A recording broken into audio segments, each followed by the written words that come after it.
This is Theology Bits, a ministry of Central Lutheran Church, Eugene, Oregon. This week, we continue our series on hope, Jeremiah, and the theology of the cross. 2 weeks ago, we talked about hope in Jeremiah. And we talked about it in a way that was talking about the kind of a hope in Jeremiah is not just the hope that is, who knows, maybe God will do something we don't expect, but is instead a grounded hope. Well, today we're going to be talking about the relationship between hope and grief. And we're going to talk about it because I think sometimes when we talk about hope, sometimes we end up accidentally dismissing people's grief. And what I mean by that is we can say, especially when we're dealing with the question of death, is, well, if you are someone who has hope in the resurrection, then it's all fine. In fact, we should be thankful that the one near to you has died, which is to say, trying to simply dismiss grief. Well, the kind of hope we have in Jeremiah and in the theology of the cross counters that quite strongly. And I want to once again emphasize, no one means to say that, but it can sometimes happen. So to talk about this, I want to remind ourselves of what the places for hope are in Jeremiah. First place was naming simply where you actually are. In Jeremiah, one of his biggest points of theology is the Babylonian Empire is going to destroy you. Part of most of his career, it was already happening. In the end of his career, Jerusalem itself is besieged. And so simply naming this is where you are, it's not the kind of hope that, well, we don't like where we are, so it could just be better. But the kind of hope of recognizing, this is where I am. Let's have a little bit of reality in the way that we think about the hope we can have. Second one was hope of a life in exile. If you accepted that Israel or Judah at this point would be destroyed and was going to be taken off in exile, well, could there be hope in that new life? And here Jeremiah is very explicit, yes, there will be. He writes a letter to those who've already been taken off to Israel, saying, for surely I know the plans, or surely know the plans I have for you, says the Lord, plans for your welfare and not your harm.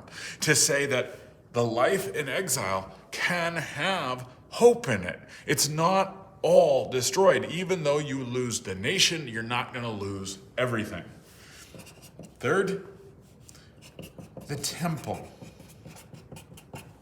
This might be seen as an odd place for hope because Jeremiah describes it being destroyed. The temple isn't going to save you. But if it is destroyed, it leads to a question. Where can you relate with God? Well, if there is no temple, then it can be elsewhere. The temple isn't going to be the singular vehicle. In fact, it could be in exile. It actually provides a space for hope that's a new kind of hope. And then the last one is the remnant theology of Jeremiah. That while you are all going to be taken off into exile, a remnant, a small part will return, and there will be blessings, that kind of long-term future hope. But he says, of course, it won't be for 70 years, and so it won't be any of you living who realize that, but it is that future hope where there will be something better than there was now. Well, those are some of the places we found hope in Jeremiah, a different kind of hope, perhaps. In the theology of the cross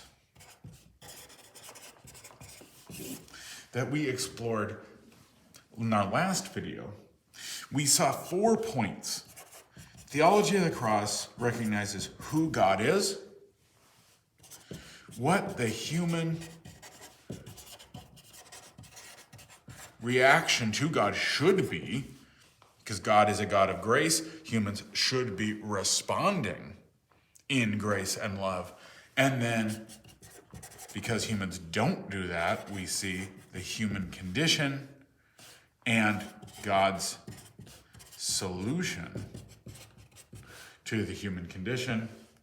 And then finally, what a life of trust looks like. There were a variety of avenues and points we talked about with relationship to that.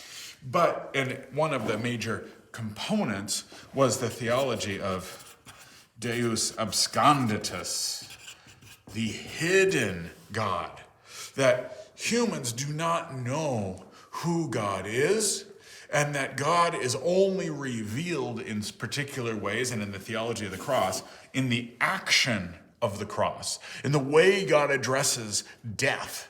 And we discover that God is a God of mercy, that and love, and will go to the most extent to care for God's own people. The human reaction that ought to be for God, the human condition of sinfulness, the human condition of on the cross itself, Jesus as rejected, and God's solution, which is on the cross itself, Jesus rectifying in the cross of the resurrection and leading to thereby what is our life of trust. Well, if we were to put that together into our topic of how does hope relate with grief? Where is the hope in this?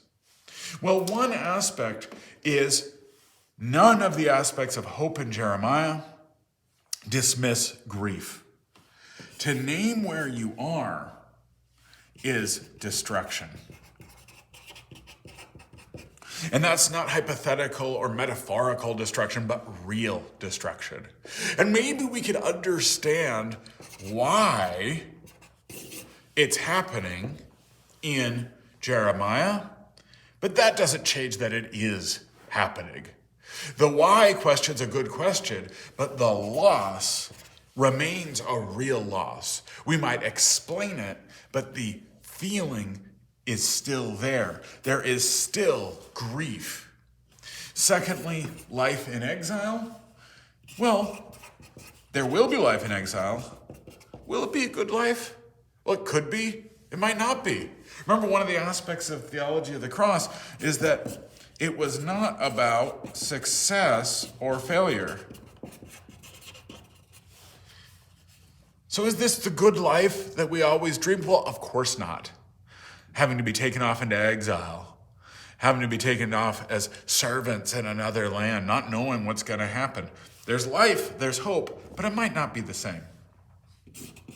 Temple being destroyed, yes, it leads to a possibility for something new to come about, but the means by which that came about were utterly terrible. They liked the old possibility. Yes, there's something new, but that doesn't mean it was a good thing. There's a lot of loss there. And then the remnant is the obvious question is, well, then what about the majority? A remnant implies majority's not going to be there. And so we have a different kind of hope. It's hope, but it is in a new sense. Remembering that a major component of theology of the cross is to see the world as it really is. And so the way the world is one where our hopes often come with huge spaces of grief. And the theology of the cross, if you remember from the last video we talked about, is we have a hidden God. We are not going to be able to answer why are all the bad things happening. We might be able to answer some proximal questions. For example, why is the destruction? Well, there was sort of an obvious reason in Jeremiah's mind, but you're not really going to ever know why fully. But it can be solved. On the cross, the solution to evil is provided, but that doesn't mean there won't be grief. It's been solved, but the pain is still there to get there. What the theology cross does, it doesn't answer why, it doesn't say it's a determination of success or failure. What Luther says is that it removes fear. Fear is that thing that, for Luther, immobilizes. Fear is the thing that's really the opposite of hope. And if you are too afraid, you could be put into a kind of stasis, and then you're not able to grieve either. You see, if we have a theology that can remove fear, then we have a possibility to possibly grieve, and then grief, rather than hope dismissing grief can often be the thing that leads to the hope. If we can accept, name, and see where we are, the world as it really is, and who my life as it really is, then there's a possibility to see within it hope, even though it is different than what we thought it was going to be. Because the active life of faith is a different thing. It is not about successes and failures.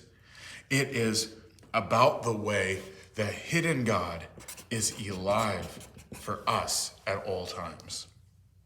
This has been Theology Bits with Pastor Ben.